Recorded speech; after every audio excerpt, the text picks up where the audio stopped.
ตามันถ้าดูหนังสือตัวเล็กๆอย่างนี้มันจะไม่ค่อยเห็นเนี่ยถ้ามองแสงไฟประมาณสัก30-40 เมตรนี่มันจะเป็น2 ดวงเลยก็มาเจอเนี่ยดีคอนแทคเอามากินได้กล่องหนึ่ง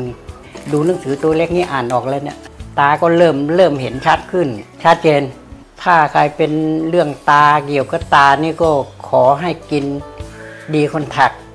ผมกินแล้วรู้สึกว่าจะดูอ่านหนังสือได้คล่องอ่านหนังสือได้เห็นชัดทีแรกมันกระมองไม่เคยเห็นไงไปเช็คที่หัวหินก็บอกหลุงเป็นต้อจุกเนี่ยข้างนี้80%ข้างนี้60ก็ดูไอ้ผลิตภัณฑ์นี่แหละไอ้ดีคอนแทคเนี่ยก็มองว่ากินแล้วมันมองรู้สึกว่าเราดีขึ้นนะตาเราเริ่มดีขึ้นมองคนเห็นมันทีแรกมองไม่เห็นหรอกมันผาแค่นี้มองหน้าจำไม่ได้แล้วใครมีอาการเป็นต้อจกต้อเนื้อต้อหลมต้อหินนะขอให้มากินในดีคอนแทคเนี่ยเพราะผมลองกินไปแล้วก็รู้สึกว่าเริ่มดีขึ้นนะดีขึ้นเรื่อยๆมันทีแรกมันคันพอมากๆเราก็รำคาญเราก็ขยี้มั่งอะไรมั่งไปหาหมออะไรคนเลยนะไอ้น้องสาวบอกว่าเดี๋ยวเราไปซื้อดีคอนแทคแล้วมากินใช่ปะว่ามันจะไม่ได้ลามพอกินก็มันก็พอมาเม็ด2 เม็ด 3ก็เขาท่าว่าตาตามันแจมคราวนี้ก็มาคุยกันเลยนะไอ้น้องสาวก็กินแล้วก็ตาแจมนะเชิญชวนท่านผู้ชมทางบ้านให้มากินดีคอนแทคเหมือนดิฉันว่ะดีคอนแทคอาหารเสริมสำหรับดวงตาตอนนั้นตาผ้ามัวมองอะไรเหมือนมันเป็นภาพซ้อนน่ะไปหาหมอไงหมอบอกว่าเป็นต้อเนื้อ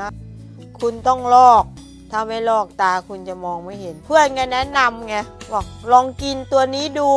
ผลิตภัณฑ์ดีคอนแทคกินแล้วมันก็ดีขึ้นไปหาหมอบอกไม่ต้องลอกแล้วตาคุณน่ะรู้สึกว่าตาคุณจะดีแล้วนะคันนี้ฉันก็กินเรื่อยมามันก็ดีขึ้นเรื่อยๆตาก็มองเห็นมีอาการเป็นต้อเนื้อค่ะแล้วคุณหมอก็ให้ผ่าแต่ป้าก็ไม่ผ่า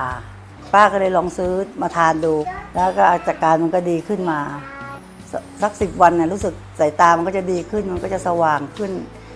ดีมากเลยค่ะดีคอนแทคเนี่ยดีมากเลยค่ะมันก็ไม่แพงมันก็คุ้มราคาลองทานดูมันก็ได้ผลนะคะแล้วก็สายตาเราก็ดีเยี่ยมมากเลยค่ะผมเป็นเบาหวานเสร็จแล้วก็ไปหาหมอก็บอกขึ้นตาแสบตาครับแสบตาแล้วก็ตามันฝ้ามองอะไรไม่ค่อยชัดแล้วเสร็จแล้วก็ได้ไปซื้อตัวนี้มากินแล้วก็รู้สึกว่าตามันแจ่มใสดีคอนแทคเขาดีลองซื้อดีคอนแทคเขาไปรับประทานแล้วก็คุณจะรู้สึกสบายใจแล้วก็ตาจะแจ่มใสดีขึ้นมากครับผม